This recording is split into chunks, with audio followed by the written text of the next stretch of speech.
Hey, Angie Greaves with you. Now, you may recall some months ago, I started something that was very dear to my heart called Wellness Wednesday because I'd had a diabetic diagnosis, pre-diabetic diagnosis, and I just changed my lifestyle. And it's not just about changing food, and it's about mental attitude, it's about emotional wellness. Wellness covers so many areas. And I was scanning through the internet and I came across a young man by the name of Tyler Lowe. Tyler, how are you? Hello, Angie. I'm very well, thank you. Thank you for having me. And it's Oh, great to hear about your inspiring journey from your pre-diabetic diagnosis and the amazing transformation you've had. So yeah, well done. well, it had to be done, Tyler, but also just in changing my food and exercising a little, the whole wellness journey opened up for me. So when I stumbled on your Loving Life website, I can remember just being absolutely fixated with the work that you're doing in the wellness arena. So let me stop talking. Why don't you explain exactly what it is you do in the wellness arena and how it came to be? Yeah, absolutely. So I help companies support the health and well-being of their employees, typically through a range of workshops or online webinars, preferably workshops. I typically deliver them in person.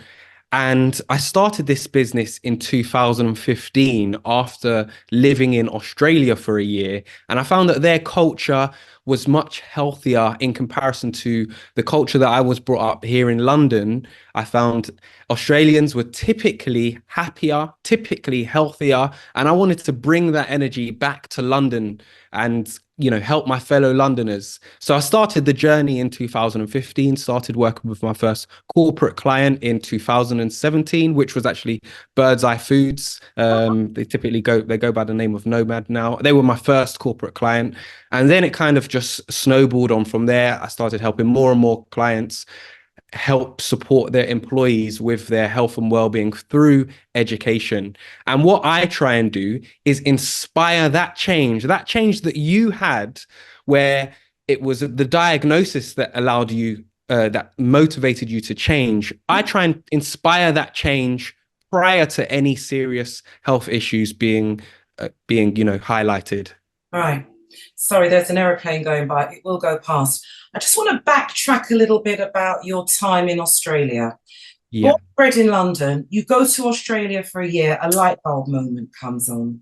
Tell me about Australian lifestyle, why it differs to people, I'm going to say in London, and what is it that they do, or what is it that you found they did, or how they lived that made them happier? Yeah, well, typically, I started off my journey there in Perth, and Perth typically has got really nice weather throughout the whole year. There's part they do have a winter, but it's not awful. They've got summer or sunny weather for 8, 9 months of the year. So the weather definitely helps with the outdoor lifestyle. People typically doing a lot more gardening. Most people or a lot of people have pools in their houses so they can easily go swimming. They've got the beach close by. And the weather, I think, definitely encourages people to get outside more because it's nice to be outside when when the weather's nice, right? Yeah. So you see, we will pay to go and get guaranteed sunshine. And Yeah. natural vitamin D, I don't care what anybody says, it's 10 times better natural than out of the bottle. You Hmm. obviously had a positive culture shock by going to Australia and being in sunshine for a longer period of time. So I'm going to assume you saw lots of different behavior than you would have in London because seasonal depression is real. Yes, absolutely. Absolutely. And I mean, it was more people just living an active lifestyle. Activity was part of their life. In London especially, we build activity and movement into our life, but Yeah. their hobbies typically involved activity and movement, whether it was something called abalone fishing, which was a tradition, going and hunting. They're kind of like limpets. So that involves going out swimming. I actually thought I was a good swimmer until I went to Australia and Australia, swam in the yeah. sea. and realized that I'm not that great. But typically, yeah, just the lifestyle and people, cycle. There's yeah, lots of difference. Yeah. Was there a feeling of gratitude when you were in Australia? Did you find that you were more grateful for the lifestyle that you had because it made you feel better, because your wellness shifted into a more positive place?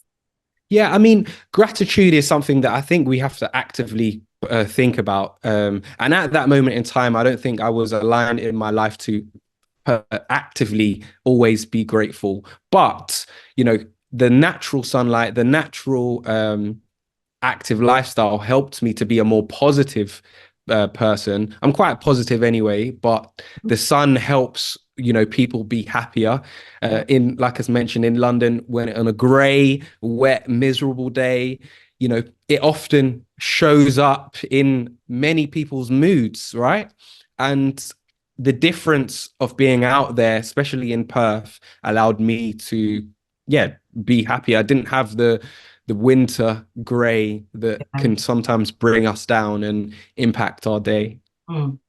So you come back from Perth and you make a decision that wellness is going to become not just a part of your life, but your main focus in terms of a career.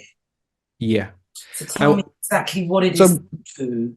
while I was traveling, there were a few things that I realized about myself. And one, I love health and well-being. My degree is in sport and exercise rehab. I love fitness and health. And two, I realized how much I like to help people. And over the years, I've started to realize more that I like to help people that want to be helped. Yes. You can try and help people. Not everyone wants to be helped. And I've learned the hard way over the years. And I've grown into someone who likes to help people that want to be helped. And my initial uh, you know, feeling from coming back from Australia was I want to help my fellow Londoners live life better. And that's actually the slogan from my business name. And my business name is, loving life because of my time in Australia and traveling. I was loving life. Yes. That's how I came up with the name. Okay.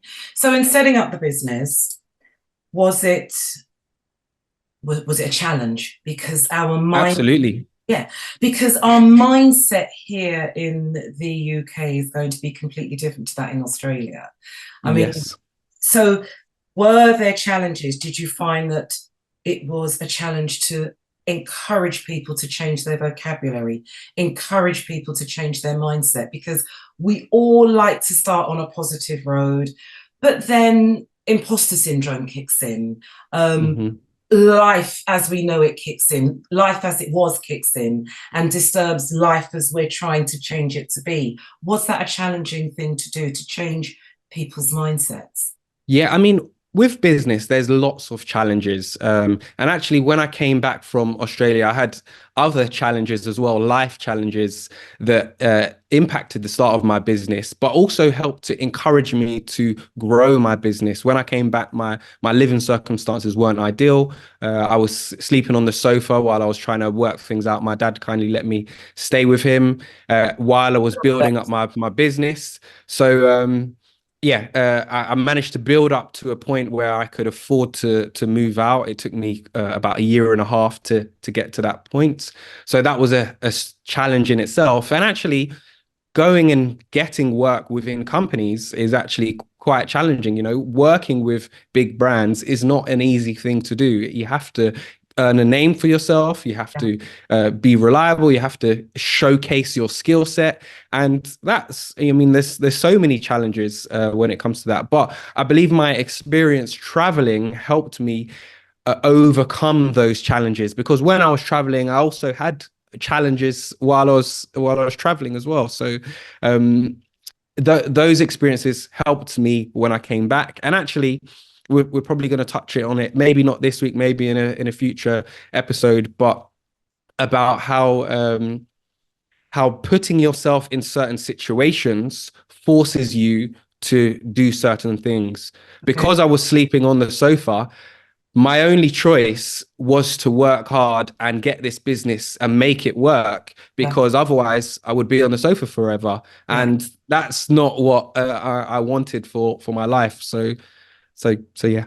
Especially having traveled and and lived your life. Yeah. Yeah. Okay. It must also be a challenge to go into businesses if the culture of the business is one way and you're trying to encourage people to change their mindset to live a better life. Did you find that you had to go into management level and slowly, slowly, slowly just chip away, chip away, chip away to basically prove that if people's mindset is more positive, then their skills will produce more positive results for the business? Yeah. Well, typically when it comes to working with clients, there's someone in the business that buy into, you know, positivity and healthy lifestyle already. It's it's extremely hard to get into a company if they don't have any buy-in at all. So Mm, normally when you go into a business, there's someone there that buys in and, you know, understands the data and the research behind being happier and healthier. yeah. So that's always a great way to get involved, because there's someone who is helping to build on what you're trying to achieve. But of course, you know, mindset change is hard and it doesn't happen overnight. No. Working with companies, they, you know, it's not about one time, you know, workshops, for example. It's, you know, continuous reminders, continuous culture changes, continuous programs that help people realize that this is actually their life, not just a one-time thing. Mm, Because as you've worked out on your own personal journey, you know, changing your diet isn't just a one-off thing, right? It's part of a lifestyle that we need to change and create for ourselves in order to be healthier and live healthier lives. absolutely. Are you finding that wellness is something that's more passionate amongst a specific demographic? So are you finding that young people now are looking at wellness more? Or are you finding that maybe a more senior demographic like Yeah. myself is recognizing the need for wellness? Well, it's interesting you say that, because the data shows that young people, specifically Gen Z, they are more they are more considerate about their well-being. They take their well-being a lot more seriously than the older generations. And actually, when it comes to being employed, Gen Z care much more about things like their well-being and, you know, the good causes that companies do to support the Yeah. world, the environment. And yeah, they tend to care a lot more about their health when choosing a job role. The older generation, typically it takes them some kind of culture shock, Yeah. some kind of health concern for them to realize that, wow, I need to make changes. And like I said, that's what I try and get to before those issues arise. Try and, you know, nip them in the bud and show that prevention in all cases is better than cure. Yeah. Yeah. It was very difficult for me to accept my diagnosis, but I knew being north of 55, if I didn't do it now, it was going to be very, very dangerous. And to get much further north than 55 and be healthy, I had to make that change. Definitely had Yeah. to change. Tyler, great talking to you for the first episode. Now, somebody watching this, if they want to get in touch with you, where can we find you? Give us your website details. Tell us how you can be contacted. So the best thing is to go on the website Loving Life, and that's lovinglifeco.com, or reach out to me on LinkedIn, Tyler Lowe. They're probably the two main channels of getting in contact with me. Fantastic. And we're going to be talking about motivation. We're going to be talking about managing stress, which is the silent killer. And we're going to tap on midlife wellness in this Yeah. series. And I really look forward to that. Tyler, thank you so much for the first Thank you for having me. Brilliant. Thank you so much.